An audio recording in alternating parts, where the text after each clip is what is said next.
Magandang araw sa inyo mga kaibigan. Ako si Isabel.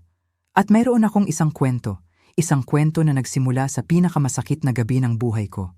Gabi ng lamay ng aking asawa, si Antonio, ang lalaking minahal ko sa loob ng 38 taon. Ang hangin sa loob ng aming bahay ay mabigat. Amoy ng mga bulaklak, ng mga kandilang nauupos at ng kalungkutan. Pagod na pagod ako, hindi lang sa katawan, kundi pati sa kaluluwa. Ang bawat bisitang lumalapit para makiramay, ang bawat tapik sa balikat, ay parang karayom na tumutusok sa puso kong nagluluksana. Nang sa wakas, umalis na ang huling bisita. Mga 8:30 ng gabi. Akala ko, makakapagpahinga na ako. Akala ko, haharapin ko ang unang gabi ng pagiging mag-isa sa katahimikan. Pero nagkamali ako. Dahil sa gabing iyon, sa gabing dapat sanay para sa pagluluksa at pag-alala. Doon ko natikman ang pinakamatinding sampal sa aking pagkatao. Hindi galing sa dayuhan, kundi galing sa sarili kong pamilya. Ang manugang kong si Katrina, ang asawa ng bunso naming anak na si Daniel, ay tumayo sa harap ko sa kusina.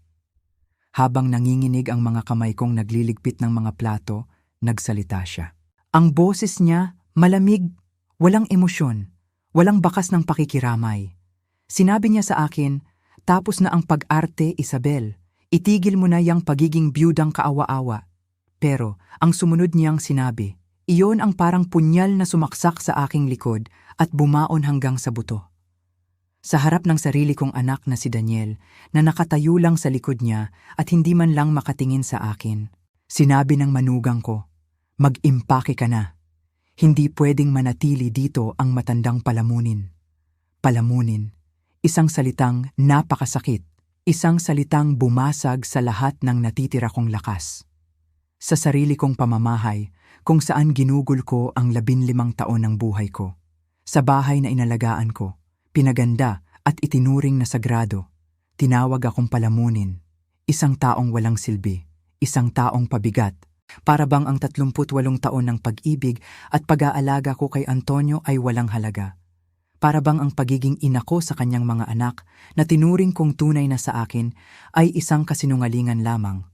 Ang hiya, ay Diyos ko po, ang hiya na naramdaman ko sa mga sandaling iyon, sa sarili kong bahay, ay halos pumatay sa akin. Mas masakit pa kaysa sa pagkawala ni Antonio. Dahil sa pagkamatay niya, puso ko lang ang namatay. Pero sa mga salita nila, ang dangal ko, ang buong pagkatao ko, ang kanilang pinatay. Sa loob ng maraming taon, ginampanan ko ang papel na inaasahan sa akin. Ako ang ilaw ng tahanan. Ako ang tagapag-ingat ng aming pamilya. Habang si Antonio ang mukha ng aming tagumpay, ang respetadong negosyante. Ako naman ang nasa likod niya, ang tahimik na nag-aasikaso ng lahat. Ako ang nagbabudget ng aming pera. Ako ang pumipili ng mga kurtina. Ako ang nag-iisip kung anong lulutuin para sa Noche Buena. Ako ang gumigising sa madaling araw para siguraduhing may kape si Antonio at may baon ng mga bata. Simple, hindi ba? Mga gawaing inaakala ng marami na wala lang. Pero hindi nila alam na ako rin ang tahimik na sumasalo sa mga malalaking gastusin kapag kinakapos ang maliit na consulting firm ni Antonio. Nang ikinasal si Daniel at Katrina, sino sa tingin nila ang nagbayad para sa magarbong reception sa isang mamahaling hotel? Akala nila galing lahat kay Antonio. Pero ang totoo, galing iyon sa sarili kong ipon. Mula sa mga investment na ako lang ang nakakaalam. Ang bahay na kinatatayuan nila nung gabing iyon, ang bahay na pinalalayas nila sa akin, ako ang nagbayad ng hulog niyan sa bangko sa loob ng 10 taon. Pero hinayaan ko si Antonio na isipin ng lahat na siya ang nagbigay noon sa amin. Para sa kanya. Para sa kanyang dangal bilang padre de pamilya. Ganon ako, palaging nasa anino, palaging sumusuporta. Ang ilaw ng tahanan na kontento ng magbigay ng liwanag, kahit hindi napapansin. Para sa kanila, ako ay parte lang ng bahay. Parang isang muebles na laging nandyan. Isang taong nariyan para utusan, para asahan, pero hindi para pakinggan o pahalagahan. Walang pakialam. Ganoon sila sa akin. Nag-iisa ako sa gitna ng pamilyang binuo ko. At sa gabing iyon, nang tuluyan nang nawala ang ilaw ko na si Antonio, nagpasya sila, na ako ay isa ng pundidong bumbilya, isang bagay na kailangan ng itapon. Kaya nang sabihin nilang, mag-impake ka na, tumingin ako sa kanilang mga mukha. Sa mukha ni Katrina na puno ng pagkapanalo. Sa mukha ng mga anak ni Antonio na hindi makatingin sa akin, dahil sa hiya o sa kasakiman, hindi ko alam.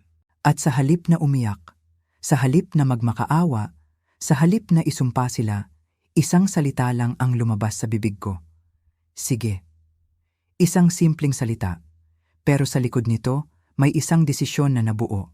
Isang desisyon na magpapabago sa lahat. Nag-impake ako ng 2 maleta. 2 lang. Iniwan ko ang lahat. Ang mga alahas, ang mga mamahaling damit, ang mga obra na nakasabit sa dingding. Hinayaan ko silang isipin na iyon na ang lahat. Hinayaan ko silang maniwala na ang kaawa-awang byuda ay aalis na walang dala kundi mga lumang bestida at alaala. Umalis ako ng bahay na iyon na para bang isang talunang sundalo.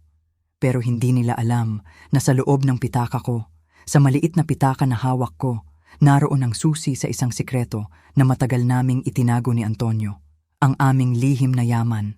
Hindi nila alam na ang biyudang pinalayas nila, ang palamunin na tinuring nilang basura, ay ang tunay na may-ari ng halos lahat ng bagay na pinag-aagawan nila.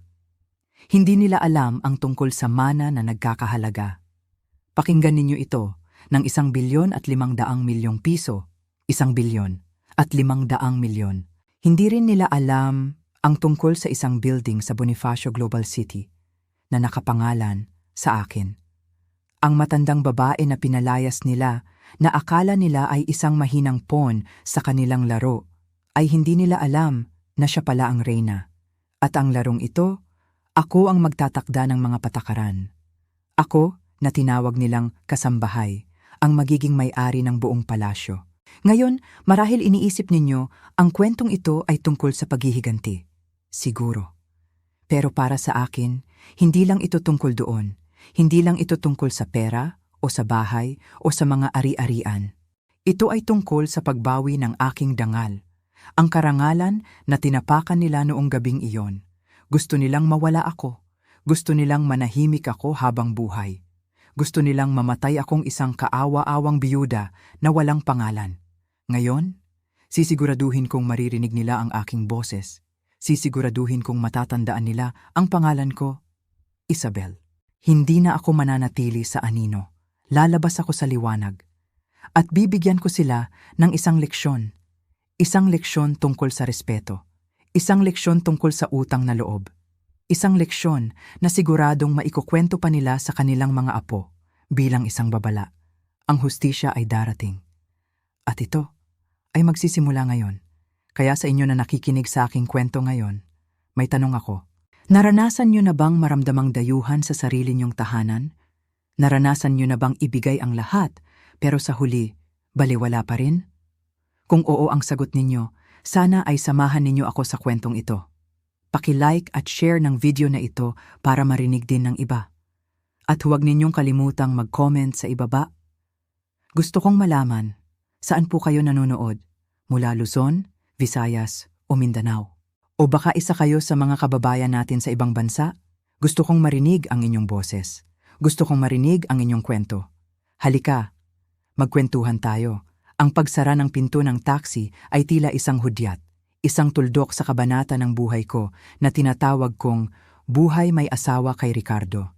Sa pag-alis ng sasakyan, naiwan akong nakatayo sa bangketa sa harap ng isang simpleng otel sa isang bahagi ng Quezon City na malayo sa kinang at ingay ng aming nakasanayang mundo sa Makati.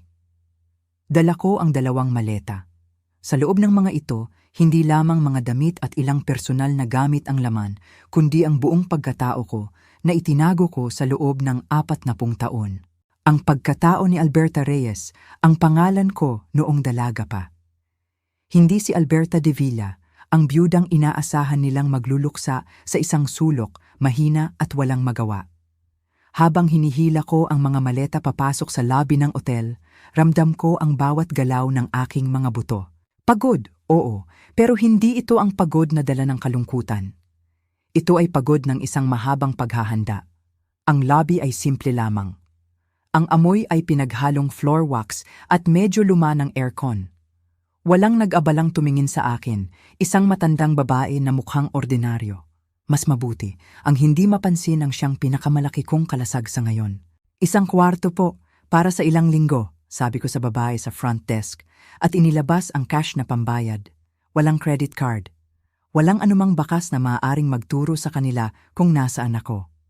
Ginamit ko ang aking lumang postal ID na may pangalang Reyes. Ang babae ay tumango lamang, ibinigay sa akin ang susi at itinuro ang elevator.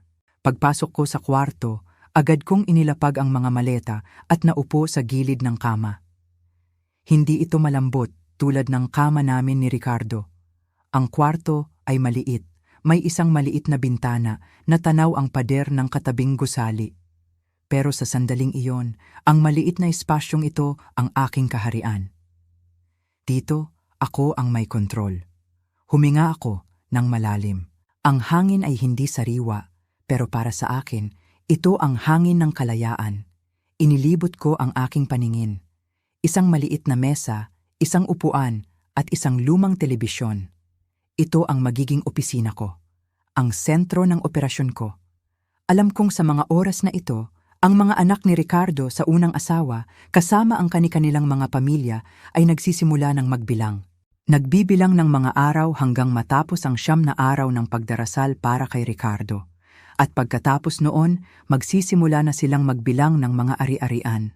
Sa isip nila, ako ang balakid, ang matandang byuda na kailangang alisin para makuha ang lahat. Ang hindi nila alam, matagal ko nang alam ang kanilang mga plano. Naririnig ko ang kanilang mga bulungan sa mga family reunion.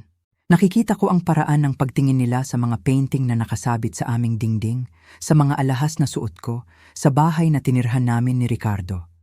Ang mga tingin na iyon, hindi tingin ng paghanga, kundi tingin ng pag-aari. Akala nila ang lahat ng iyon ay mapupunta sa kanila. Naalala ko ang huling pag-uusap namin ni Ricardo ilang buwan bago siya pumanaw. Nakaupo kami sa aming hardin, hawak niya ang aking kamay. "Alberta, mahal ko," sabi niya, ang kanyang boses ay mahina na. "Patawarin mo ako sa pamilyang ibinigay ko sa iyo. Alam kong hindi sila naging mabuti sa iyo." Ngumiti lang ako at pinisil ang kanyang kamay. "Ricardo, ang pinakasalan ko ay ikaw, hindi sila. At binigyan mo ako ng isang masayang buhay.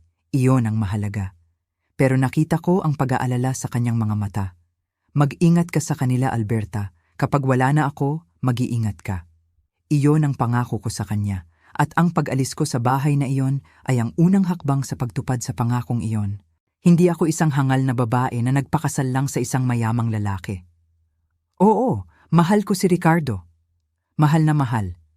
Pero bago ko pa man siya makilala, may sarili na akong pangarap, may sarili na akong talino sa pagnenegosyo na minana ko pa sa aking ama na isang simpleng mangangalakal sa Divisoria.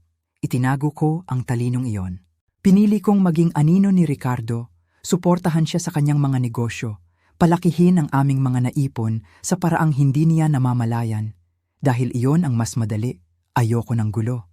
Pero ngayon, wala na si Ricardo. At ang mga lobo ay nasa may pintuan na. Kinuha ko ang aking lumang cellphone mula sa aking bag. Hindi ito smartphone. Isa itong simpleng telepono na para lang sa tawag at text at may isang numero lang na palagi kong tinatawagan sa loob ng 15 taon. Isang numero na hindi alam ng kahit sino, kahit ni Ricardo. Denial ko ito. Pagkatapos ng 2 ring, isang pamilyar na boses ang sumagot. Isang boses na kalmado, propesyonal at mapagkakatiwalaan. "Harold? Si Alberta ito." Narinig ko ang bahagyang pagbabago sa kanyang paghinga. "Ginang Alberta, hinihintay ko ang tawag ninyo. Maayos po ba ang lagay ninyo?" "Maayos ako, Harold. Nasa ligtas na lugar ako," sagot ko. "Panahon na." Isang sandali ng katahimikan ang namagitan, pero hindi ito katahimikan ng pag-aalinlangan. Ito ay katahimikan ng pag-unawa. Ang sandali na pareho naming hinihintay sa loob ng mahigit 1 dekada. "Naiintindihan ko po," sabi ni Harold. "Ang lahat po ay nakahanda ayon sa inyong mga tagubilin." "Mabuti," sabi ko, at sa unang pagkakataon mula nang pumanaw si Ricardo, Naramdaman ko ang isang tunay na ngiti sa aking mga labi. Hindi ito ngiti ng kaligayahan, kundi ngiti ng katiyakan. Ngiti ng isang reyna sa laro ng chess na isasakripisyo ang kanyang sarili para lang malinlang ang kalaban bago gawin ang huling nakamamatay na galaw. Bigyan mo sila ng isang linggo. Hayaan mo silang isipin na nanalo na sila. Hayaan mo silang maging kampante sa kanilang kasakiman. At pagkatapos, Harold, simulan mo na ang proseso. Ibinaba ko ang telepono at tumayo. Lumapit ako sa bintana at sumilip sa maliit na siwang. Wala akong makita kundi ang maruming pader, pero sa aking isip, ang nakikita ko ay ang malaking bahay sa Makati. Ang bahay na ako ang nagdisenyo. Ang bahay kung saan ko inalagaan si Ricardo hanggang sa kanyang huling hininga. Ang bahay na ngayon ay sinisira ng mga taong walang ibang alam, kundi ang umasa at humingi. Isinara ko ang kurtina. Ang pag-alis ko ay hindi isang pagsuko. Ito ay isang strategic retreat. At ang digmaan ay ngayon palang magsisimula. Makalipas ang 3 araw, nagkita kami ni Attorney Harold Reyes sa kanyang opisina sa Bonifacio Global City. Ang lugar ay sumisigaw ng kapangyarihan at tagumpay. Mula sa ika-30 palapag, tanaw ang buong syudad. Ang mga salaming pader, ang mga mamahaling kasangkapan, ang tahimik at abalang mga junior lawyers na dumadaan sa labas ng kanyang opisina. Lahat ay kabaligtaran ng aking tinutuluyang otel. Pero hindi ako natinag. Pumasok ako na suot ang isang simpleng bestida at tsinelas, ang buhok ko ay nakapusod lang. Nakita ko ang panandaliang gulat sa mata ng kanyang sekretarya, na marahil ay nagtataka kung sino ang matandang ito na mukhang naligaw lang. Pero nang banggitin ko ang pangalan ko, agad siyang tumayo at personal akong inhatid sa opisina ni Harold. Si Harold ay nakatayo na para salubungin ako. Isang lalaking nasa mga 50 anyos, matikas, at may mga mata na puno ng talino at respeto. "Ginang Alberta, ikinagagalak ko po kayong makitang muli," sabi niya. Habang magalang na inaalalayan ako paupo sa isang malambot na silyang katapat ng kanyang malaking mahogany desk. "Salamat, Harold," sagot ko. "Salamat sa lahat ng iyong pag-iingat sa loob ng maraming taon." Ngumiti siya. "Trabaho ko po iyon at isang karangalan na pagsilbihan kayo at ang yumaong si Ginoong Ricardo." Inilapag niya sa mesa ang isang makapal na folder. Ang bigat ng paglapag nito ay tila may dalang bigat ng mga lihim na itinago namin. Binuksan niya ito at sa loob ay naroon ang lahat. Ang lahat ng patunay ng aking tunay na pagkatao. Gaya po ng napag-usapan natin, panimula ni Harold, ito na po ang kabuuan ng inyong mga ari-arian. Itinuro niya ang unang dokumento, isang titulo ng isang gusali. Pero hindi lang ito basta gusali. Ito ay isang 40-story skyscraper sa gitna ng New York City. Ang gusaling ito, paliwanag ni Harold, ay nagkakahalaga ng humigit kumulang $200 milyong o mahigit 10 bilyong piso. Nakapangalan po ito sa isang korporasyon na kayo ang nag-iisang may-ari. Tinitigan ko ang litrato ng gusali. Naalala ko pa noong binili ko iyon. 20 taon na ang nakalipas. Ginamit ko ang pera mula sa isang maliit na negosyo ng pag-import ng mga piyesa ng sasakyan na sinimulan ko nang hindi alam ni Ricardo. Isang investment na sinabi ng lahat ay malulugi. Isang malaking sugal. Pero nakita ko ang potensyal nito. Nagtiwala ako sa aking kutob. At ngayon, ito ang pundasyon ng aking imperyo. Sunod na inilatag ni Harold ang mga dokumento ng iba't ibang kumpanya. May isang malaking agricultural corporation sa Mindanao na nag-e-export ng mga prutas sa buong mundo. May investment sa ilang mga tech startups na ngayon ay nangunguna na sa kanilang industriya. May mga real estate properties sa iba't ibang panig ng Pilipinas. Mga lupa, mga condominium, mga commercial building.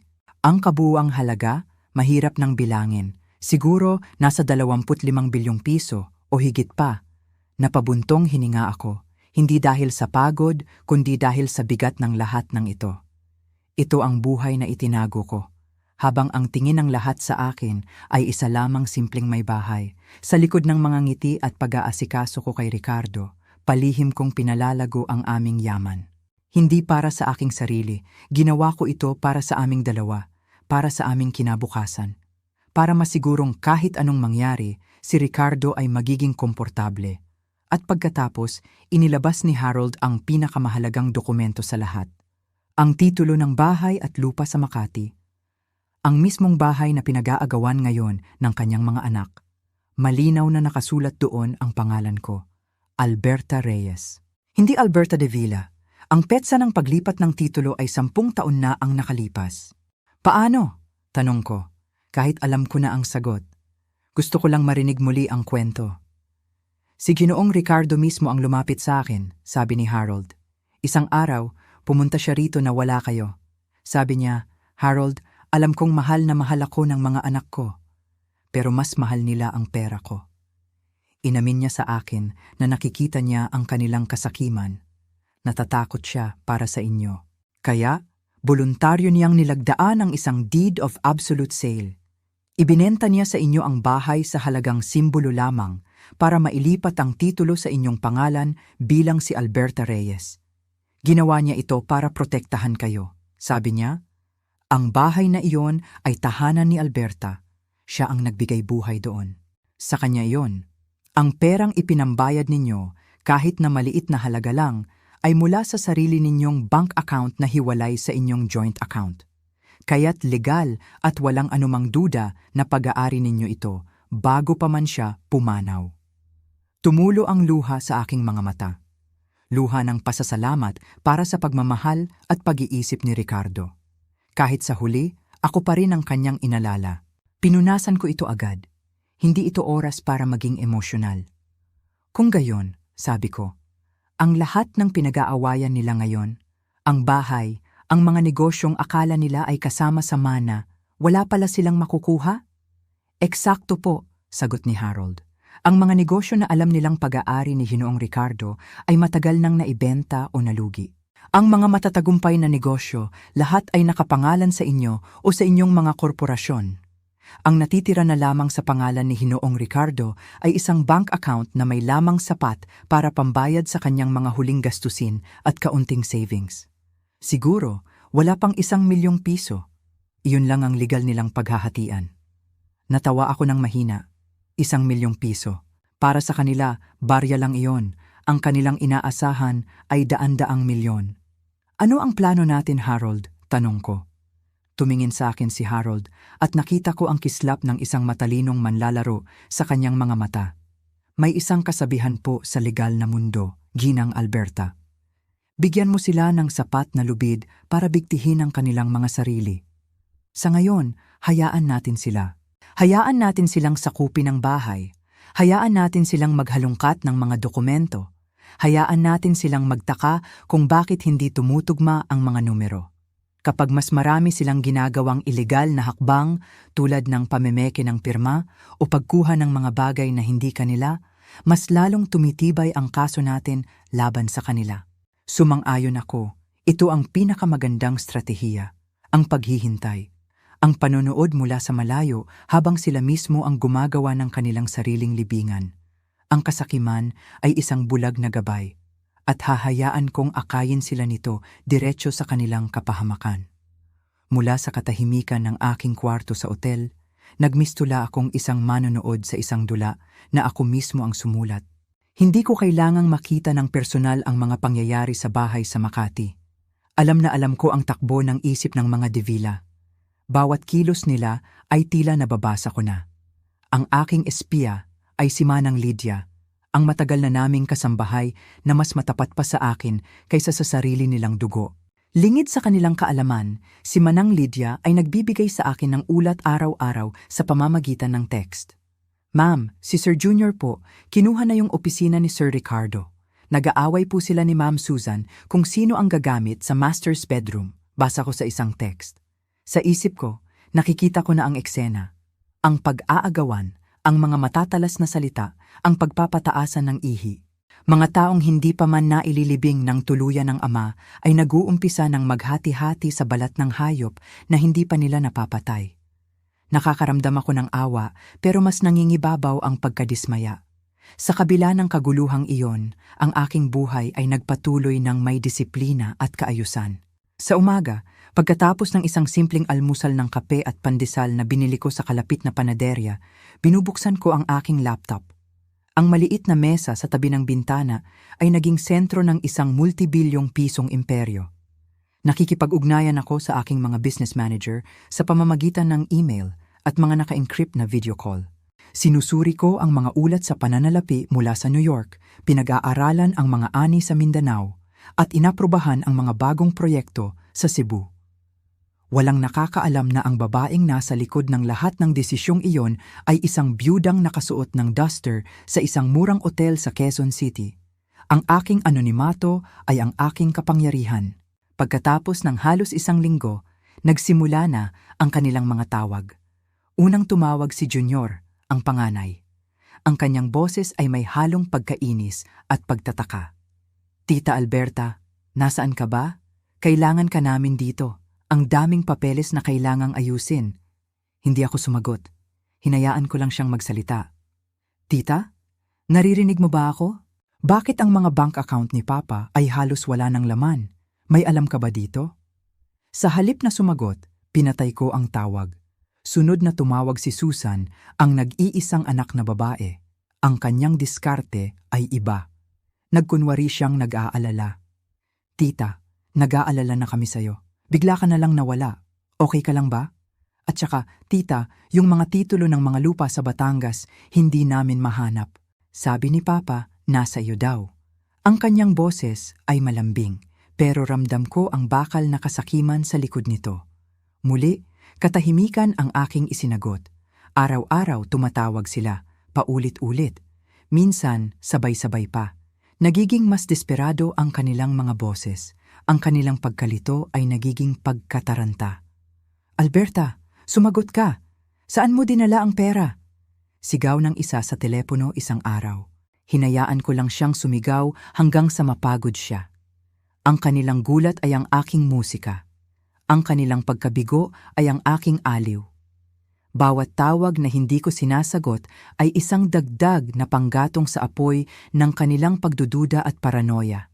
Nagsimula na silang magturuan. Si Manang Lydia ang nagkwento. Nag-aaway na raw sila kung sino ang huling nakausap sa ama, kung sino ang may alam sa mga lihim na kayamanan. Sinisisi nila ang isa't isa. Sinisisi nila ang kanilang yumaong ama sa pagiging masyadong malihim. Pero higit sa lahat, sinisisi nila ako. Ako ang kontrabida sa kanilang kwento. Ang masamang madrasta na itinago ang mana na para sa kanila. Isang gabi, habang nakatingin sa labas ng bintana, naisip ko si Ricardo. Mapapatawad niya kaya ako sa ginagawa ko? Pero agad kong iwinaksi ang pag-aalinlangang iyon. Ang ginagawa ko ay hindi para sa akin. Ito ay para ipagtanggol ang kanyang alaala. Ayokong ang legasiya ng isang mabuting tao ay mabahiran ng kasakiman ng kanyang sariling mga anak. Ang bahay na iyon ay sagrado. Bawat sulok ay may alaala naming dalawa. At hindi ko hahayaang yurakan nila iyon. Ang kanilang pagiging kampante ay unti-unting napalitan ng takot. Ang takot na baka ang lahat ng kanilang inasahan, ang lahat ng kanilang pinangarap na yaman, ay isang ilusyon lamang. Ang pain ay nailatag na. Ang kanilang kasakiman ang siyang kumagat dito. At ngayon, habang dahan-dahan kong hinihila ang pisi, nararamdaman na nila ang sakit ng kawit na bumaon sa kanilang mga bibig. Ang kailangan ko lang gawin ay maghintay. Maghintay para sa kanilang huling, desperadong galaw. At alam kong malapit na itong mangyari. Ang isang hayop na nasukol ay palaging gumagawa ng isang bagay na hangal. At ang mga devila, sa kanilang kasakiman, ay mas masahol pa sa mga hayop. Ang paghihintay ay natapos sa isang tawag mula kay Harold. Ang kanyang boses ay kalmado, pero may tono ng tagumpay. "Ginang Alberta, kumagat na po sila. At mas malaki pa sa inaasahan natin ang nangyari." "Ano ang ginawa nila?" tanong ko habang dahan-dahang nauupo sa gilid ng kama. "Dahil po sa kanilang pagkataranta at hindi mahanap ang perang inaasahan nila," paliwanag ni Harold. "Gumawa sila ng isang malaking pagkakamali.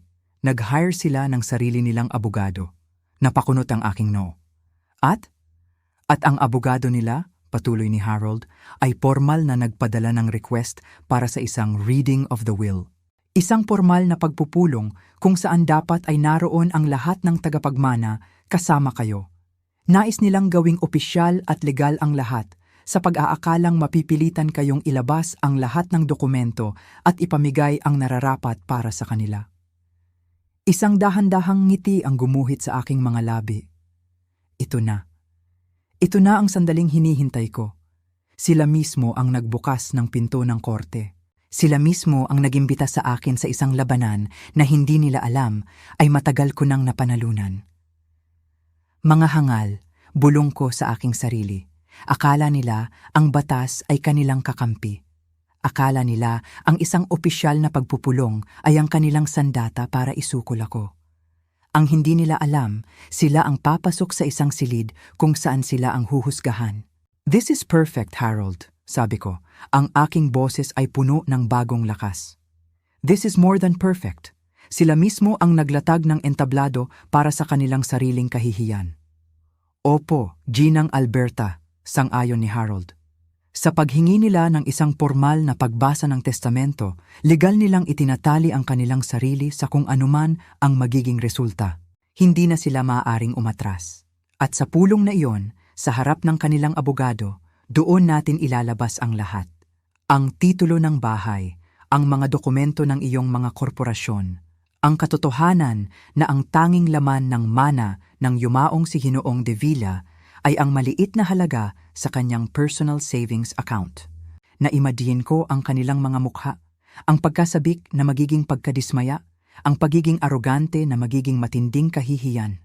Ang kanilang abogado na walang kamalay-malay ay magiging saksi sa katotohanang ang kanyang mga kliyente ay hindi mga biktima, kundi mga sakim na oportunista na sumusubok umangkin ng bagay na hindi kailanman naging kanila. Isang linggo ang ibinigay ni Harold para ihanda ang lahat. At sa loob ng isang linggong iyon, isang pakete ang dumating para sa akin sa otel. Inihatid ng isang pinagkakatiwalaang mensahero mula sa opisina ni Harold. Sa loob nito ay ang opisyal na sulat. Isang supwena. Isang utos na humarap ako sa isang partikular na petsa at oras para sa pagbasa ng huling habilin ni Ricardo De Villa. Hinawakan ko ang papel. Malamig ito sa aking mga kamay. Para sa iba, ang isang supwena ay simbolo ng gulo, ng problema, ng takot. Ngunit para sa akin, ito ay isang imbitasyon. Isang imbitasyon sa pagtatapos ng dula. Ang tiket ko sa huling akto. Sa paghawak ko sa dokumentong iyon, hindi ako nakaramdam ng kaba. Sa halip, naramdaman ko ang isang matinding kapayapaan. Ang lahat ay nangyayari ayon sa plano. Ang plano na binuo namin ni Harold. Ang plano na, sa isang paraan, ay sinimulan pa ni Ricardo nang ilipat niya ang titulo ng bahay sa aking pangalan. Nang gabing iyon, binuksan ko ang isa sa aking mga maleta at inilabas ang isang bestida na matagal ko nang itinago. Isa itong simpleng itim na bestida pero gawa sa dekalidad na tela, elegante, disente at may aura ng kapangyarihan. Ito ang isusuot ko. Hindi ako darating doon na mukhang isang kaawa-awang byuda. Darating ako bilang si Alberta Reyes, isang negosyante, isang matriarch, ang reyna na babawi sa kanyang kaharian. Tumingin ako sa salamin. Ang nakita ko ay hindi isang matandang babae na pinagkaitan. Ang nakita ko ay isang babaeng hinubog ng panahon, pinalakas ng mga pagsubok at armado ng katotohanan. Handa na ako.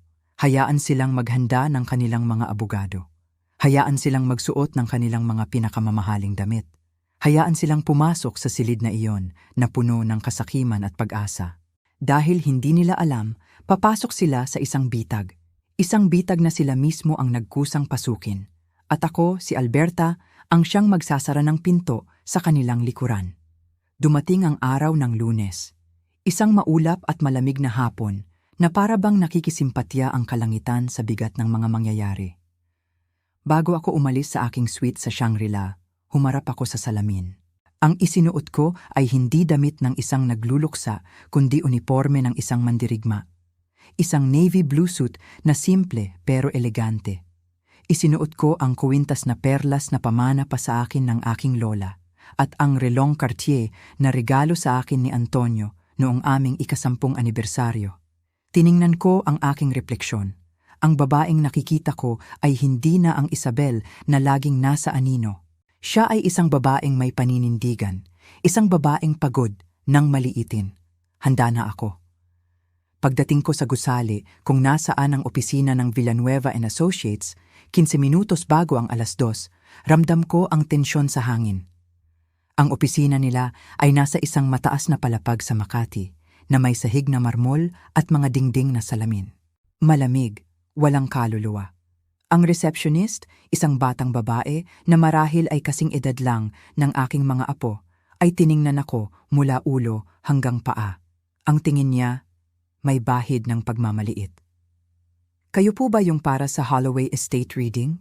Tanong niya, habang tinitingnan ang kanyang computer. Ang tono niya ay para bang ako ay isang istorbo lamang. "Ako nga," sagot ko, at sinadya kong gawing matatag at malinaw ang aking boses. "Ako si Isabel Morrison Holloway, ang byuda." May kung anong nagbago sa kanyang tingin. Bigla siyang naging mas magalang. Ngunit bago pa siya makapagsalita, may mga boses na umalingaw-ngaw mula sa pasilyo. Malalakas na boses, galit na mga boses, at kilalang-kilala ko kung kanino ang mga iyon. Nakakabaliw ito. Narinig kong sigaw ni Katrina. Bakit kailangan pa niyang pumunta rito? Hindi naman siya totoong beneficiary. Ang batas ay nagsasabi na lahat ng pinangalanan sa huling habilin ay kailangang dumalo, sagot ng isang lalaking hindi ko kilala. Sigurado, iyon ang abogado nila, si Atty. Villanueva. Pero wala naman siyang ambag sa yaman ng pamilya. Dinig kong sabi naman ni Marco. Si Papa ang bumuhay sa kanya, hindi siya ang bumuhay kay Papa. Habang nakaupo ako sa malambot na leather na upuan sa lobby, pinakikinggan ko silang pag-usapan ako na para bang ako ay isang problema, isang legal na aberya na kailangan nilang ayusin. Ang receptionist ay panay ang sulyap sa akin. Marahil ay nag-aalala na baka ako ay mag-iskandalo o umiyak. Ngunit nanatili akong tahimik. Nakatiklop ang aking mga kamay sa aking kandungan. Kalmado, ang eksaktong itsura ng isang matandang babae na inaasahan nilang maging mahina. Eksaktong 2:00, dumating si Atty. Santos. Sa likod niya ay isang babaeng hindi ko kilala. Matangkad, matalino ang tindig, at may presensya na kahit sinong nasa isang kwarto ay mapapatingin sa kanya. Formal na tumango sa akin si Atty. Santos na para bang isa lang akong ordinaryong kliyente. Walang bakas na ilang oras kaming nagplano para sa sandaling ito. "Mrs. Holloway," formal niyang sabi, "ipakikilala ko sa iyo si Atty. Catherine Morales. Siya ang kakatawan sa iyong mga interes ngayong hapon." Inilahad ni Atty. Morales ang kanyang kamay. Ang ngiti niya ay propesyonal, ngunit ang kanyang mga mata ay matalas. "Mrs. Holloway, marami na akong narinig tungkol sa inyong sitwasyon." Bago pa ako makasagot, lumabas na si Atty. Villanueva. Isang lalaking nasa 50 anyos na mukhang pagod at naiipit sa isang sitwasyong hindi niya kontrolado. "Mabuti," sabi niya, habang pinupunasan ang kanyang noo ng panyo. "Nandito na yata ang lahat. Maaari na ba tayong magsimula?" Ang conference room ay malaki na may isang makintab at mahabang mesa na kayang upuan ng 20 tao. Ang pamilya, nakaposisyon na sila sa kabilang dulo ng mesa na parabang isang firing squad. Si Katrina ang nasa gitna, ang nag-aastang bagong matriarch. Nasa magkabilang gilid niya sina Daniel at Sofia. Nasa likod naman nila si Marco na parabang reserbang sundalo. Lahat sila ay nakabihis ng mamahalin. Mga damit na sumisigaw ng kapangyarihan at kayamanan.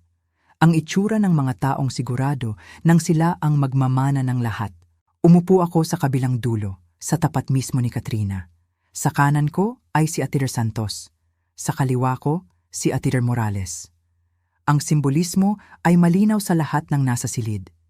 Ito ay hindi isang simpleng pagbasa ng testamento. Ito ay isang laban. Nagsimulang magbasa si Atty. Villanueva. Ang boses niya ay walang kabuhay-buhay, na para bang sanay na siyang magbasa ng mga dokumentong magwawasak ng mga pamilya. Binasa niya ang mga karaniwang legal na salita, na si Antonio ay nasa tama niyang pag-iisip, ang mga paunang donasyon sa simbahan at sa ilang charity. At pagkatapos, dumating na ang bahaging hinihintay nilang lahat. Sa aking mga minamahal na anak, na sina Marco, Sofia, and Daniel, basa ni Atientor Villanueva, iniiwan ko sa bawat isa sa inyo ang halagang 3,000,000 piso. 3,000,000, 3M. Pinanood kong mabuti ang kanilang mga reaksyon. Para sa maraming pamilya, ang 3,000,000 piso ay isang malaking biyaya. Ngunit para sa kanila, na umaasa sa daan-daang milyon, iyon ay isang insulto. Nakita ko ang halos hindi mahahalata na paghigpit ng panga ni Katrina. Sumimangot si Sofia, at si Marco ay bahagyang yumuko na para bang hindi niya narinig ng tama. Nagpatuloy ang abogado. At sa aking pinakamamahal na asawa, si Isabel Morrison Holloway.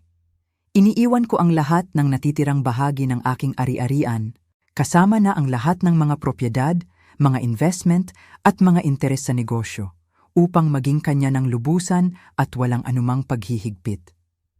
Isang nakabibinging katahimikan ang bumalot sa silid. Nagpatuloy sa pagbabasa si Attorney Villanueva, pero alam kong wala nang nakikinig. Lahat sila ay nakatitig sa akin. Ang kanilang mga mukha ay nagpapakita ng iba't ibang emosyon, pagkagulat, galit, at kawalan ng paniniwala. "Sandali!" biglang sabi ni Katrina. Ang boses niya ay matalim, kayang pumutol ng salamin. "Maaari mo bang ulitin ang huling bahagi?" Mukhang hindi naging komportable si Attorney Villanueva. Ang kabuuan ng ari-arian ni Mr. Holloway ay mapupunta sa kanyang byuda gaya ng nakagawian sa mga ganitong sitwasyon. "Pero ano ba talaga ang kasama doon?" Tanong naman ni Sofia, tumataas na ang boses. "Ang bahay? Ang negosyo niya? Ano ba ang pinag-uusapan natin dito?" Si Attorney Morales ang sumagot habang tinitingnan ang sarili niyang kopya ng testamento na may propesyonal na kalamigan. Ayon sa mga dokumentong ito, mamanahin ni Mrs. Holloway ang lahat ng real property, lahat ng financial accounts, lahat ng business assets at lahat ng personal na ari-arian na hindi partikular na nabanggit sa ibang bahagi ng testamento. "Imposible," mariing sabi ni Marco. "Hinding-hindi kami iiwanan ni Papa ng 3,000,000 lang bawat isa." "Sa kasamaang palad, ito ay legal, Mr. Holloway," mahinahong sabi ni Attorney Santos. "Naging napakalinaw ng inyong ama sa kanyang mga intensyon." Dito na sumabog si Katrina. Hindi na niya napigilan ang galit na kanina pa niya kinikimkim. "Pero wala naman siyang kinita dyan. Hindi siya nagtrabaho. Wala siyang naitulong. Nandoon lang siya, nabubuhay sa tagumpay ni Papa." Ang mga salitang iyon ay lumutang sa hangin na parang lason. Nandoon lang siya. Ang parehong mga salita na ginamit niya noong gabing pinalayas niya ako. Ang parehong paghamak. Ang parehong pangmamaliit. Ang parehong fundamental na hindi pagkakaunawaan kung sino talaga ako. Dahan-dahan akong tumayo. Naramdaman ko ang bawat pares ng mata sa silid na nakatuon sa akin. Handa na sila. Handa na ako. Ang tunay na palabas ay magsisimula pa lamang. Nang ako'y tumayo, ang bigat ng katahimikan sa silid ay halos pisikal. Lahat sila ay naghihintay na ako'y umiyak, magalit, o magwala. Iyon ang inaasahan nila sa isang kaawa-awang byuda. Ngunit sa halip, isang kalmadong angiti ang sumilay sa aking mga labi. Tumingin ako diretsyo sa mga mata ni Katrina. "Alam mo, Katrina," panimula ko, at ang boses ko ay payapa ngunit matatag na umalingaw-ngaw sa buong silid. Tama ka. Tama ka sa sinabi mo." Nakita ko ang pagkalito sa kanyang mukha. Hindi ito ang inaasahan niyang sagot. Wala akong naitulong sa tagumpay ni Antonio. Ang kanyang maliit na consulting firm, ang kanyang mga investment, ang kanyang reputasyon sa komunidad. Lahat yon sa kanya. Galing sa kanyang sariling pagsisikap. Wala akong kinalaman doon. Ang pagkalito sa kanilang mga mukha ay lalong lumalim. Maging ang kanilang abogado, si Attorney Villanueva, ay mukhang naguguluhan. Nagpatuloy ako at habang nagsasalita ako, unti-unting lumalakas ang aking boses, puno ng kapangyarihan na matagal kong itinago. "Dahil ang totoo," sabi ko, "ang ari-arian ni Antonio ay hindi ang inaakala ninyo. At ako ay hindi ang taong inaakala ninyo." Sa hudyat na iyon, binuksan ni Attorney Morales ang kanyang briefcase na may kasanayan ng isang siruhano. Ang mga dokumento sa loob ay nakaayos sa mga folder, bawat isa ay may label. Malinaw na ang sandaling ito ay pinagplanuhan ng napakatagal na panahon. Marahil, sabi ni Atty. Morales, sa kanyang matalas at propesyonal na boses, dapat nating linawin kung ano ba talaga ang bumubuo sa ari-arian ni Hinoong Antonio Holloway. Hindi ko maintindihan ang tanong, sabi ni Atty. Villanueva na halatang hindi komportable. Ang tanong, sabat ni Atty. Santos, ay kung pag-aari nga ba talaga ni Antonio ang mga ari-arian na inaakala ng kanyang pamilya na kanilang mamanahin. Pinanood kong mabuti ang mukha ni Katrina. Ang mapagmataas na ngiti na suot niya mula pa kanina ay nagsisimula ng magkaroon ng lamat. Siyempre, pag-aari niya ang mga yon, sabi niya, pero may bago ng alinlangan sa kanyang boses. Ang bahay, ang negosyo, lahat. Si Isabel ay hindi nagtrabaho, wala siyang ambag na pera. At diyan ka nagkakamali, putol ni Atty. Morales, sabay padulas ng unang dokumento sa ibabaw ng makintab na mesa. Ang papel ay marahang lumapag sa harap ni Katrina at ang tunog nito ay umalingaw-ngaw sa biglang tumahimik na silid. Tinitigan niya ito na para bang isang ahas na handa siyang tuklawin. Iyan, patuloy ni Atty. Morales, ang titulo ng propiedad sa 47 Elm Street, Dasmariñas Village. Ang bahay na tinitirhan ninyo mula ng magandang loob na lisanin ito ni Mrs. Holloway. Pansinin ninyo ang pangalan sa titulo. Nanginginig ang mga kamay ni Katrina nang damputin niya ang dokumento. Ang kanyang mukha ay biglang namutla habang binabasa niya ito. Isabel Reyes, bulong niya, na halos hindi marinig. Tama. Ang bahay ay inilipat sa pangalan ni Mrs. Holloway bilang solong may-ari noong taong 2008. 5 taon matapos silang ikasal. Inagaw ni Sofia ang papel mula kay Katrina at mabilis itong binasa. Teka, ito ay isang pagkakamali. Si Papa ang bumili ng bahay na yan bago pa niya makilala si Isabel. Totoo yan, kumpirma ni Atty. Santos. At pagkatapos ay ni-refinance niya ito noong 2007 gamit ang kapital na galing kay Mrs. Morrison. Nang mailabas ang bagong mortgage, ang pagmamay-ari ay inilipat sa kanya bilang pangunahing financial backer. Anong kapital? Sigaw ni Marco. Wala siyang pera. Isang malamig at propesyonal na ngiti ang lumitaw sa labi ni Atty. Morales. Si Mrs. Holloway ay mayroon ng malaking yaman bago pa man niya pakasalan ang inyong ama. Pinili niya lang na huwag itong ipangalandakan. Ako na ang nagsalita. Sawa na akong manahimik. Ang pera ay galing sa aking unang asawa, sabi ko ng mahinahon. Nang siya ay pumanaw noong 1995, iniwan niya ako ng maayos. Mga real estate investments, mga stock portfolio, life insurance.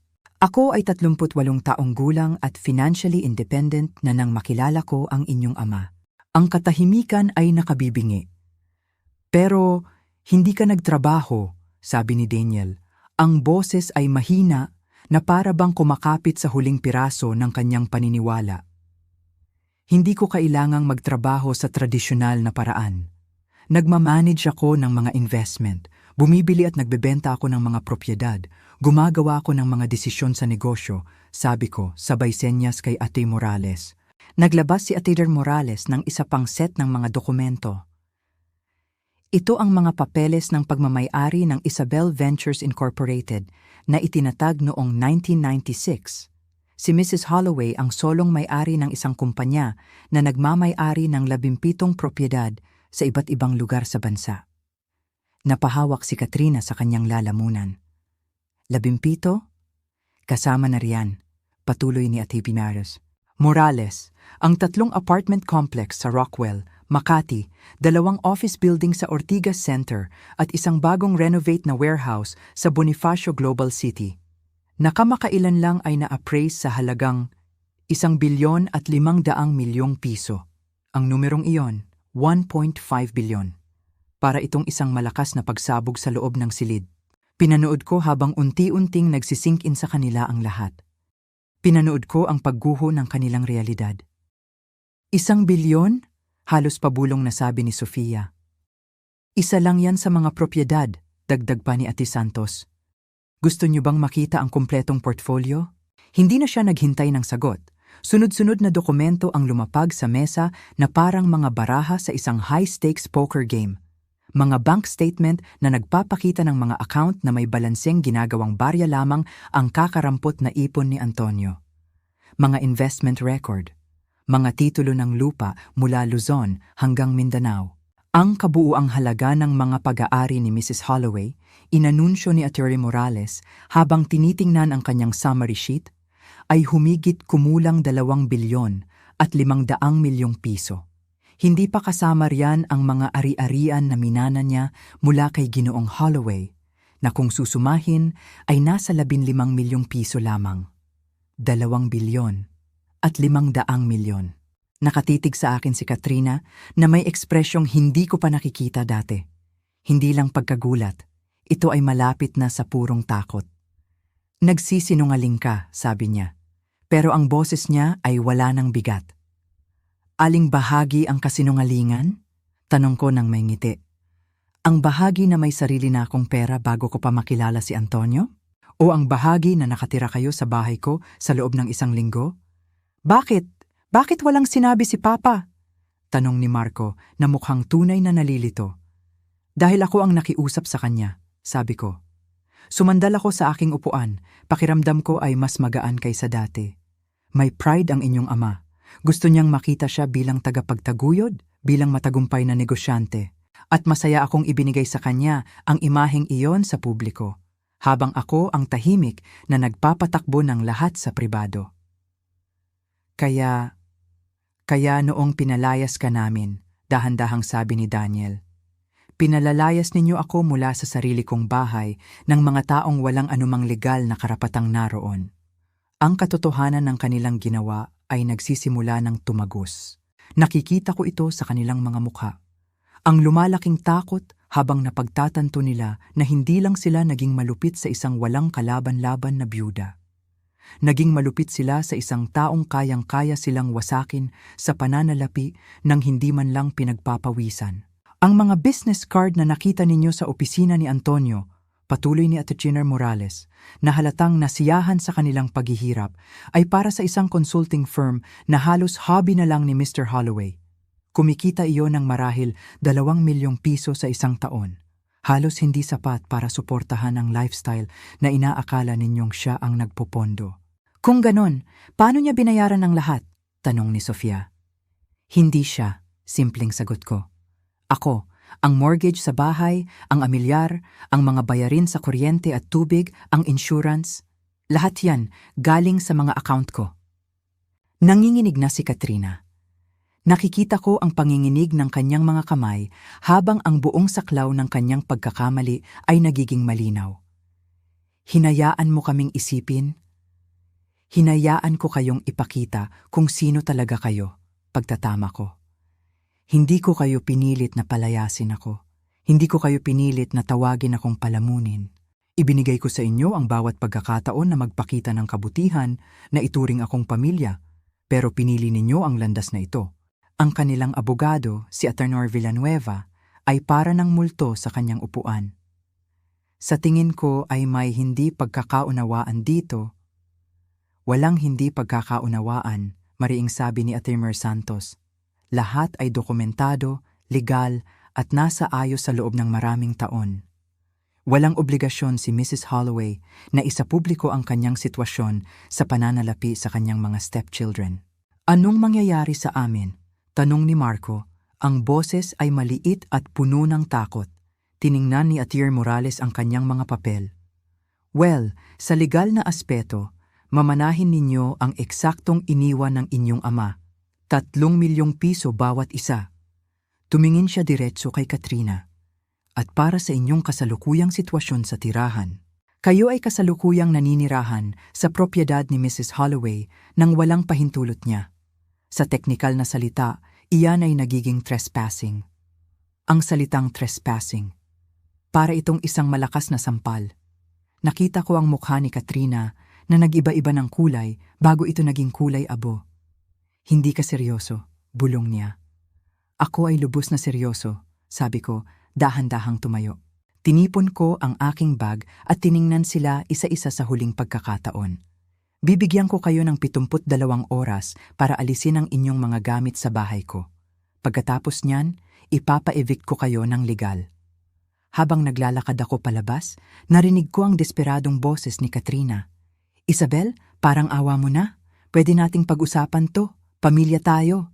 Huminto ako sa may pintuan. Ang kamay ko ay nasa doorknob. Pamilya, inulit ko ng mahina. Alam mo, Katrina, tama ka.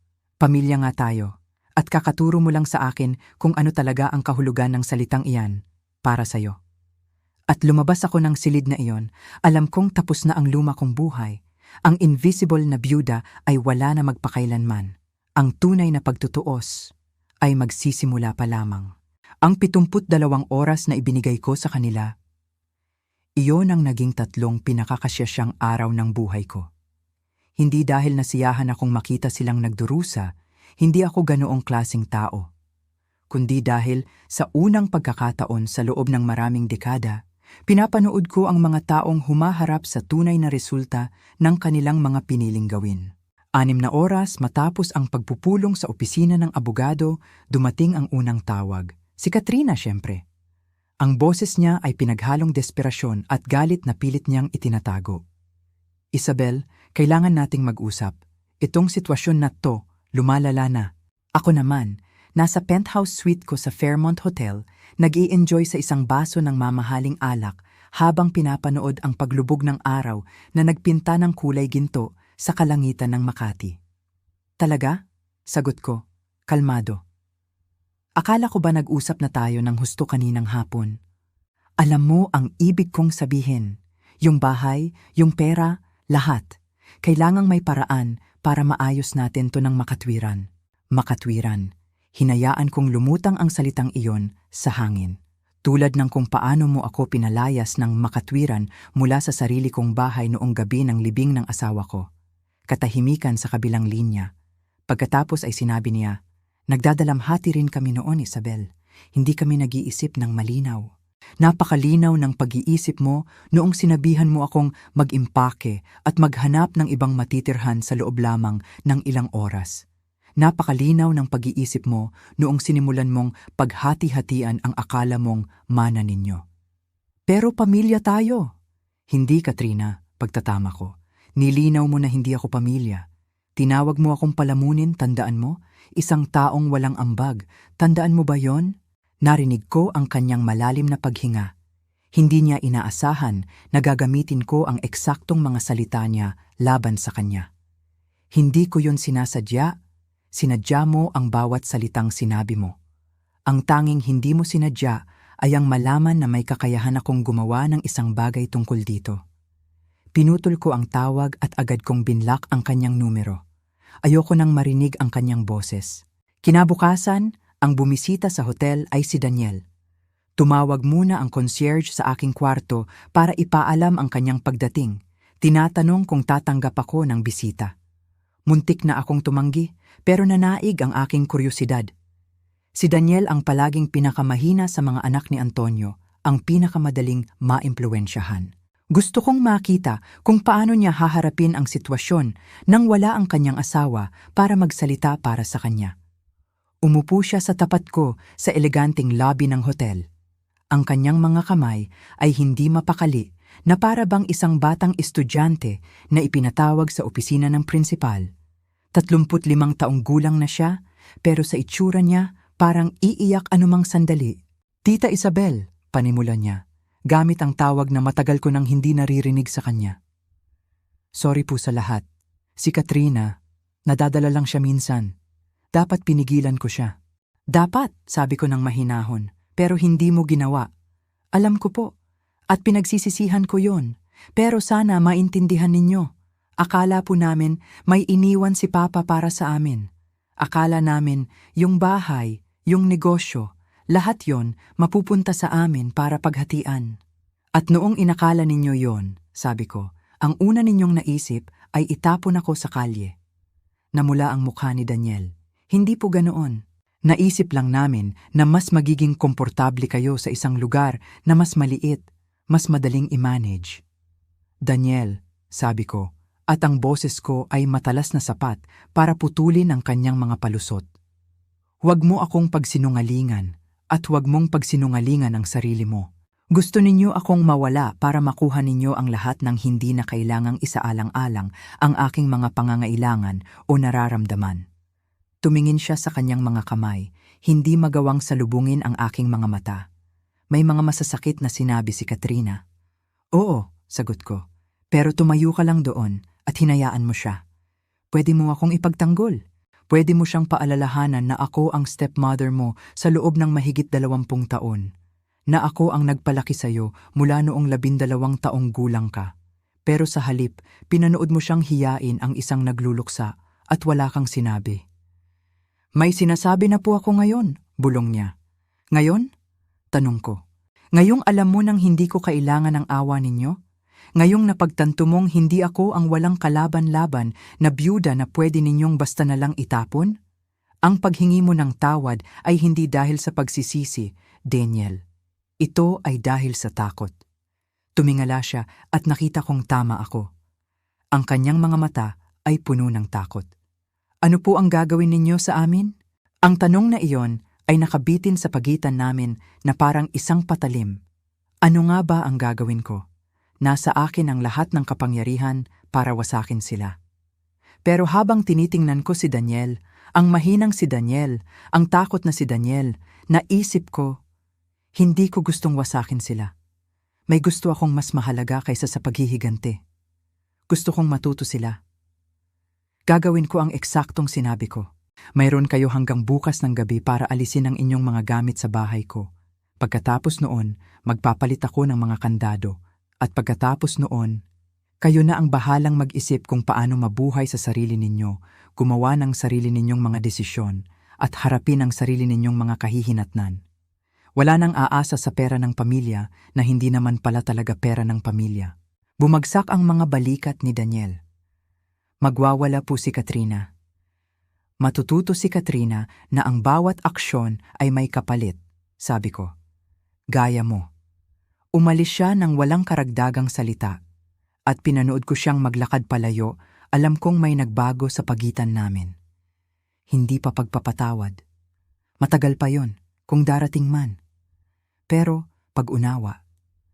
Nagsisimula na siyang makaunawa. Ang huling 24 na oras ay ang pinaka-interesante. Nag-ayos na ako ng locksmith at nagmaneho ako papunta sa bahay eksaktong 6:00 ng Biyernes ng gabi para tingnan kung tumupad sila sa deadline. Ang driveway ay puno ng mga sasakyan. Hindi lang ang kotse ni na Daniel at Katrina, kundi pati ang truck ni Marco, ang sedan ni Sofia, at ilan pang sasakyan na hindi ko kilala. Habang nakaupo ako sa aking inuupahang kotse at pinapanood ang bahay, napagtanto kong mayroon silang family meeting. Isang pulong. Tungkol sa akin. Tungkol sa kung ano ang gagawin nila sa problemang dulot ko. Ngumiti ako. Bumaba ako ng kotse at naglakad ako papunta sa pintuan. Ang huling paghaharap ay magaganap na. At sa pagkakataong ito, ako ang may hawak ng lahat ng baraha. Naglakad ako papunta sa pintuan ng sarili kong bahay at sa halip na kumatok, ginamit ko ang aking sariling susi. Hindi nila naisipang palitan ang mga kandado marahil dahil hindi kailanman sumagi sa isip nila na mayroon pa akong susi o na may lakas ako ng loob na bumalik. Ang mga boses mula sa sala ay biglang tumigil nang marinig nila ang pagbukas ng pinto. Hello! Bati ko na may ngiti sa aking boses. Sana'y hindi ninyo mamasamain ang pagpasok ko. Tutal, bahay ko naman ito. Natagpuan ko silang lahat sa sala, nakaayos na parang isang war council. Si Katrina ay nakaupo sa paboritong upuan ni Antonio, ginagampanan pa rin ang papel ng isang matriarch. Nasa magkabilang gilid niya sina Marco at Sofia, habang si Daniel ay nakatayo malapit sa bintana, malayo sa kanila. May 2 pang tao sa silid na hindi ko kilala. Isang mag-asawang nasa middle age na halatang hindi komportable sa sitwasyon. Isabel, sabi ni Katrina, tumayo siya na may pilit na dignidad. Inaasahan namin ang pagdating mo. Nais naming pag-usapan ang isang makatwirang settlement para sa hindi pagkakaunawaang ito. Settlement? Tinaasan ko siya ng kilay. Para saan? Para sa bahay, syempre, sabi niya. Marami na kaming nagawang trabaho at improvements dito. Sa tingin namin, nararapat lang na may matanggap kaming kabayaran. Sa tingin mo, nararapat kayong bayaran para sa pagtira sa bahay ko ng libre sa loob ng 1 linggo? Ang hindi kilalang mag-asawa ay nagkatinginan. Ang babae ay umubo ng bahagya. Siguro dapat na kaming umalis, Katrina. Mukhang pribadong usapin ito ng pamilya. Hindi, wag po kayong umalis. Manatili po kayo, sabi ko sa kanila na may mainit na tono.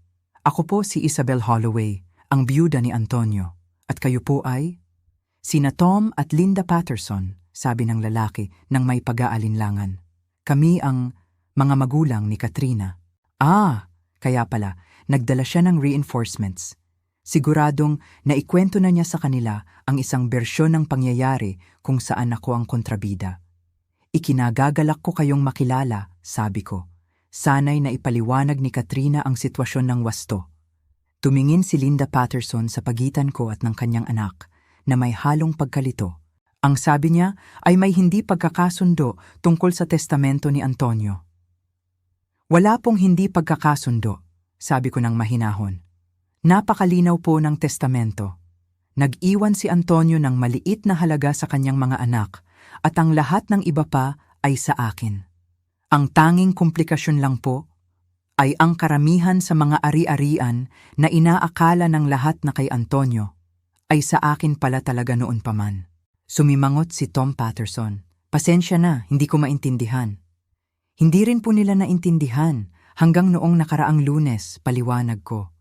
Kita niyo po, may sarili na akong kakayahan sa pananalapi bago ko pa man pakasalan si Antonio. Ang bahay na ito na kinatatayuan natin, pag-aari ko po. Ang komportabling pamumuhay na kanilang tinatamasa sa loob ng maraming taon ay pinondohan ng aking mga ari-arian, hindi ng kay Antonio. Pinanood ko ang mag-asawang Patterson habang pinoproseso nila ang impormasyon. Pinanood ko ang pagbabago ng kanilang mga ekspresyon habang napagtatanto nilang baka hindi pala nagsasabi ng buong katotohanan ang kanilang anak. Pero sabi ni Katrina, hindi ka raw nagtrabaho. Dahan-dahang sabi ni Linda. Ngumiti ako. Hindi ko po kailangang magtrabaho sa tradisyonal na paraan. Nagmamanage po ako ng isang malaking investment portfolio. Humigit kumulang 2 bilyon at 500 milyong piso po ang halaga kung tutuusin. Ang katahimikan na sumunod ay malalim. Ang bibig ni Tom Patterson ay literal na bumukas. Kaya, pagpapatuloy ko, na para bang nagkukwento lang. Noong pinalayas ako ng inyong anak sa bahay na ito, noong gabi ng pagkamatay ni Antonio, sa esensya, pinalalayas niya ako mula sa sarili kong propiedad. Noong tinawag niya akong palamunin na walang ambag, sinasabi niya iyon sa taong sumusuporta sa buong pamilya sa loob ng maraming taon.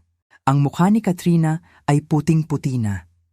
Ang kanyang mga magulang ay nakatitig sa kanya, ang kanilang mga mukha ay puno ng pagkasuklam at hindi paniniwala. Katrina Marie Patterson, sabi ng kanyang ina, sa tono ng boses na marahil ay hindi na niya ginamit mula noong si Katrina ay 12 taong gulang. Sabihin mo sa akin na hindi mo talaga pinalayas ang babaeng ito mula sa sarili niyang bahay sa mismong burol ng kanyang asawa. Pero, komplikado kasi ma. Hindi ito komplikado, mahinahon kong sabi. Ang anak ninyo ay gumawa ng mga palagay tungkol sa aking sitwasyon sa pananalapi at tinrato niya ako ayon doon. Ngayon, natututunan niya na ang mga maling akala ay maaaring maging napakamahal. Tumayo si Tom Patterson, ang kanyang mukha ay pula sa hiya. Mrs. Holloway, sa ngalan ng aming pamilya, nais kong humingi ng paumanhin kung ginawa nga ni Katrina ang sinasabi ninyo. Dad, huwag! Kung ganyan kaniya tinrato sa panahon ng iyong pagluluksa, pinalaki namin siya ng mas mabuti kaysa riyan at dapat alam niya ang tama at mali. Tiningnan niya ang kanyang anak na may pagkadismaya na mas malalim kaysa sa anumang galit. Aalis na kami, Linda. Ayaw naming maging parte nito. Habang nililigpit ng mga magulang ni Katrina ang kanilang mga gamit at nagtungo sa pinto, nakita ko ang pagguho ng huling haligi ng kanyang suporta. Umasa siyang kakampihan siya ng mga ito. Sa halip, nakita nila kung sino talaga siya. 20 minuto, Iyon ang inanunsyo ko sa silid nang magsara ang pinto sa likod ng mga Patterson. Pagkatapos niyan, ipapalit ko na ang mga kandado tapos man kayo o hindi. Doon na sila nagkumahog, nagmamadaling kinuha ang mga bag at kahon na halatang inihanda na nila para sa komprontasyong ito.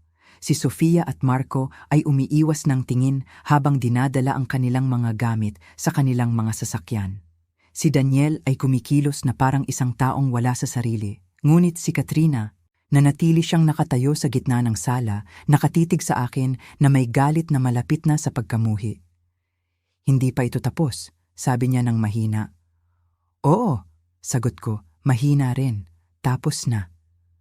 Umalis siya ng walang karagdagang salita at pinanood ko mula sa bintana habang isa-isang umaalis ang mga sasakyan sa aking driveway. Nang mawala ang huling ilaw ng sasakyan sa kanto, tinawagan ko si Attorney Santos. Tapos na, sabi ko sa kanya. Wala na sila. Kamusta ang pakiramdam mo? Tanong niya. Pinag-isipan ko ang tanong habang naglalakad ako sa loob ng aking bahay, tinitingnan ito ng mabuti sa unang pagkakataon mula nang mamatay si Antonio. Iba na ang pakiramdam, mas magaan, na para bang may isang mabigat na pasanin na inalis mula sa mga pader nito. Malaya, sabi ko sa wakas.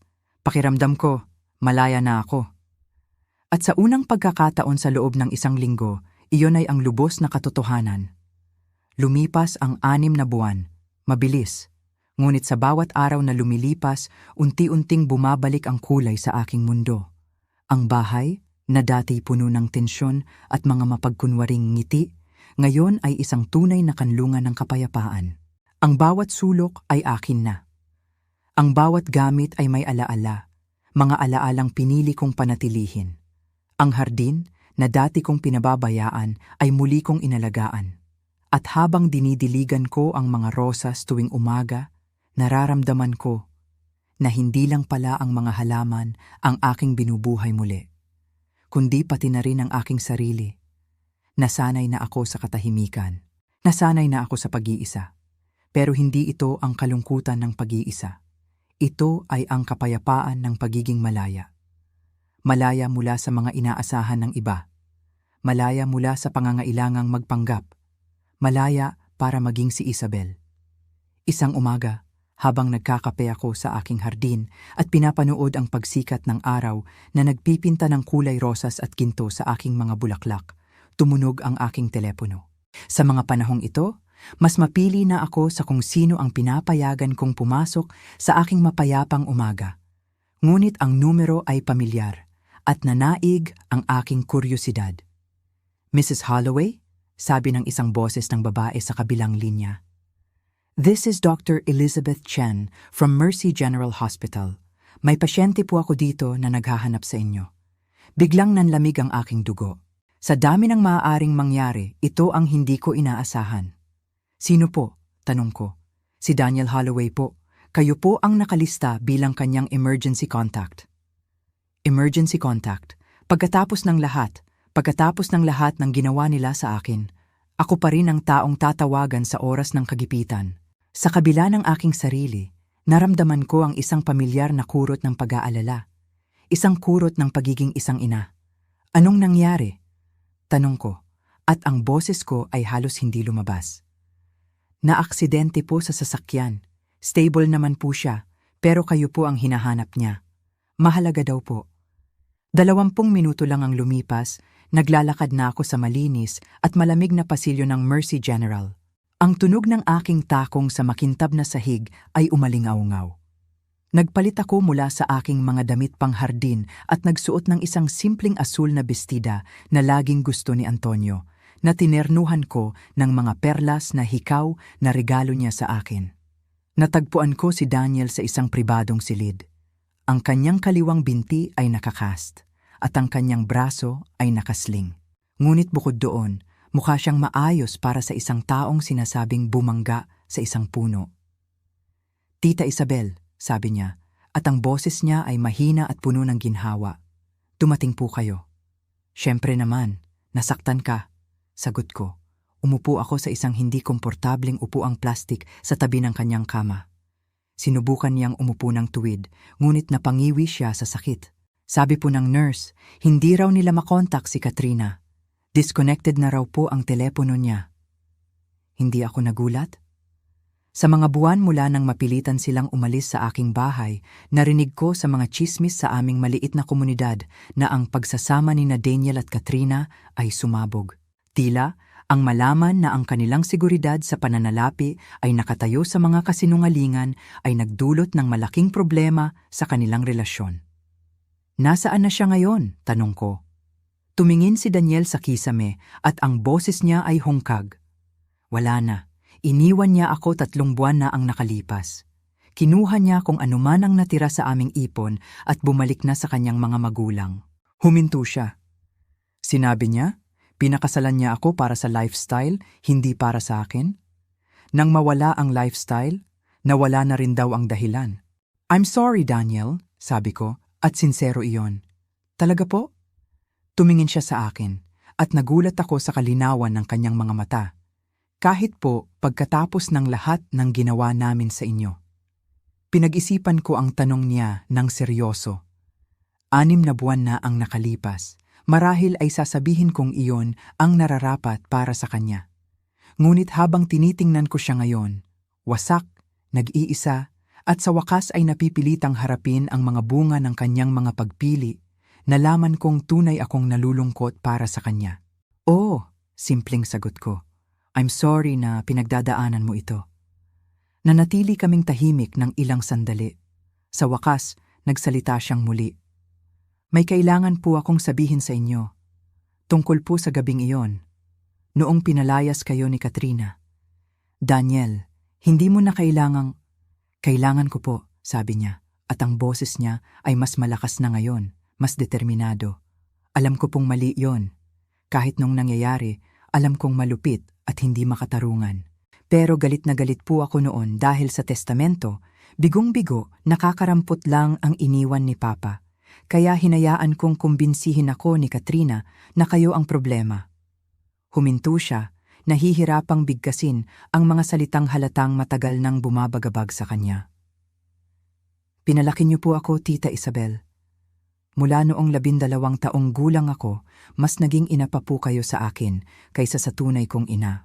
Pumupunta kayo sa mga laro ko ng soccer, tinutulungan niyo ako sa homework, binabantayan niyo ako pag may sakit ako.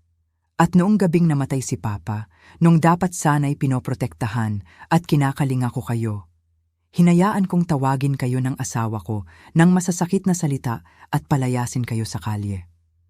May mga luha nang dumadaloy sa kanyang mga pisngi at naramdaman kong naninikip ang aking lalamunan.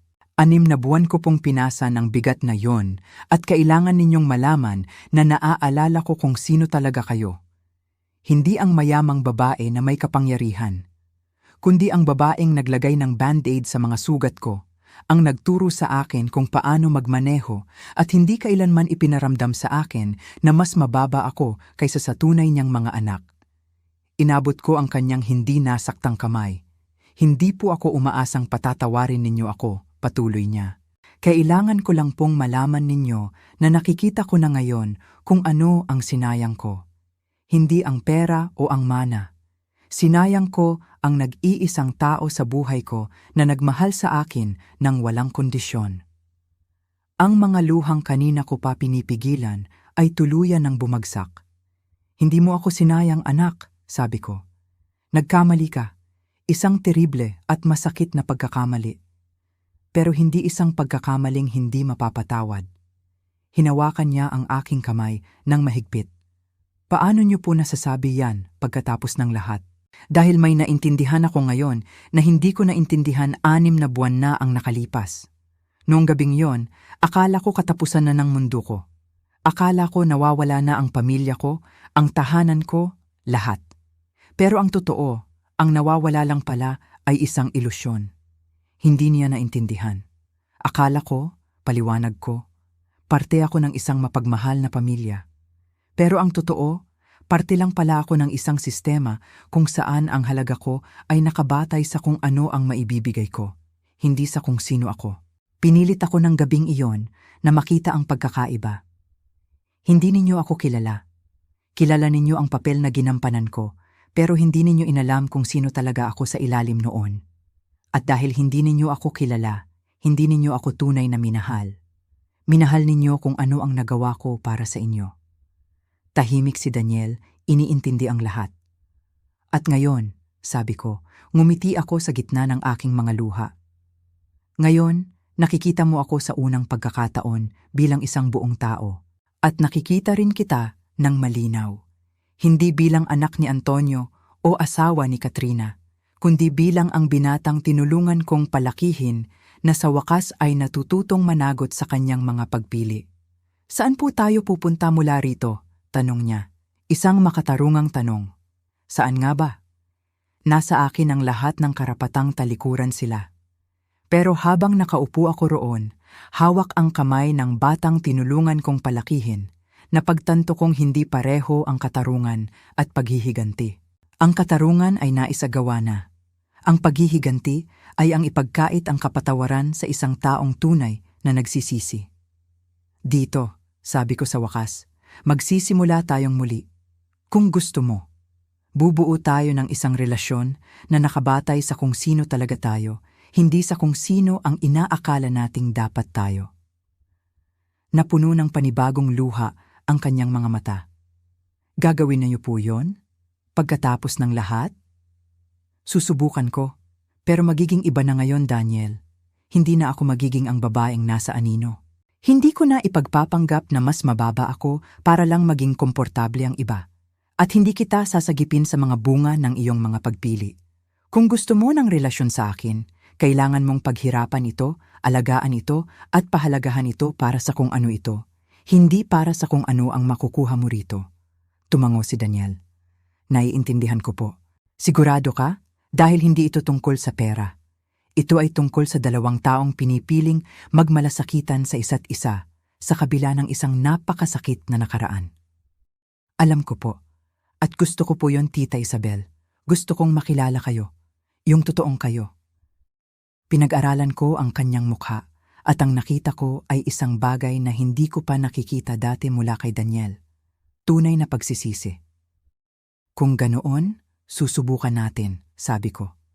Dahan-dahan, may malinaw na mga hangganan at may tapat na komunikasyon. Guminhawa ang kanyang mukha. Salamat po.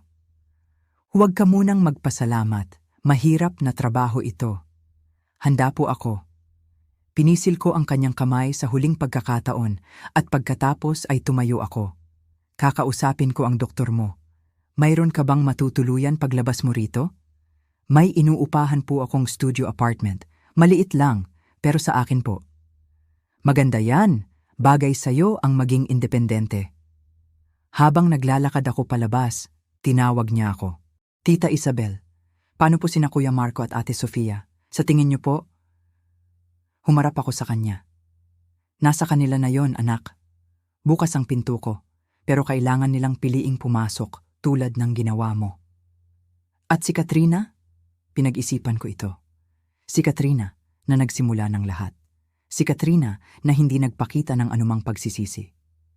Sinunog ni Katrina ang tulay na iyon, sabi ko ng mahina. May mga aksyon na may mga kahihinatnan na hindi na mababawi. Pinili niyang ipakita ang kanyang pagkatao at ngayon kailangan niyang mabuhay kasama ng kanyang ipinakita. Naiwan siya roon, mas payapa ang itsura kaysa dati. Kinagabihan, umupo akong muli sa aking hardin. Tumunog ang aking telepono ng 2 beses. Sina Marco at Sofia marahil ay narinig na ang tungkol sa aksidente ni Daniel. Hinayaan ko itong mag-voicemail. Pakikinggan ko ang mga mensahe. Siguro bukas, o baka maghihintay ako.